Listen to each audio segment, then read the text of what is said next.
So I was once teaching this time of year when I noticed a student named Tony was acting really down and angry. And he also wasn't working, so I said to him, "Tony, in 2 weeks you get a nice break from school, and if you can just hang on for 2 more weeks, you can go on the holiday break." And Tony just gave me this cold smirk and he said, "Dude, I hate Christmas." Well, I naively responded, "What do you mean you hate Christmas? Nobody hates Christmas." And he looked me right in the eyes and he said, "Yeah, easy for you to say. I don't get any gifts or do anything. I just sit at home while my mom gets drunk and passes out on the couch." I can't relate to this. My childhood wasn't always perfect, but I always loved Christmas. And I especially loved 2-week breaks from school. So Tony's words rocked me to my core. It explained a lot about why he was acting the way he was. The truth is, for some kids like him, no school means no regular meals or no daily contact with teachers who love and care about them. And if you live where I lived, it can mean no warm air for 2 weeks. And so when the last day before holiday break came, my heart was broken for this kid as I saw how much he would be affected by the thought of leaving school for 2 weeks.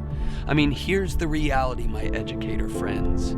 You are English teachers or math or science or history or gym teachers or counselors or parapros or administrators.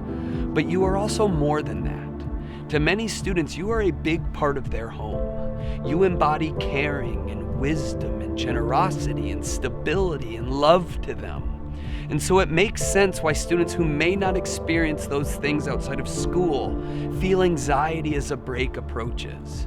And it also explains some negative behavior we see in the weeks leading up to the holiday.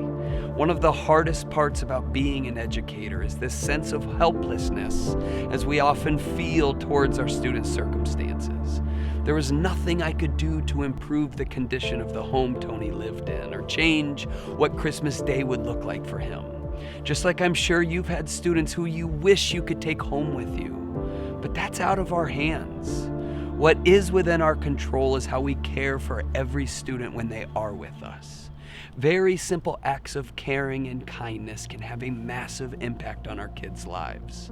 As Frederick Buehner said, "They may forget what you said, but they will never forget how you made them feel." Your posture towards students and the space that you create for them to learn and grow in matters far beyond test scores or academic standing. And so keep an eye out for those kids who seem a little restless the next couple weeks, who are acting out not because they're excited to go on a ski trip or open lots of presents or get to play Fortnite for hours on end, but because they've had weeks off from school before and it wasn't pretty. Those kids are the ones who might shrink a little bit when we ask what everyone's doing over break, when we assign little writing prompts about what they want for Christmas or Hanukkah, who are acting out a bit more than normal. And so in the next few weeks, be aware of how we talk about the holidays with our students. Maybe plan to shoot an email or a text to a kid over break and ask how they're doing. More than anything, have a little grace for all of your students. And make sure every kid in all of your classes knows that you care for them. Thank you for being a teacher, especially this time of year.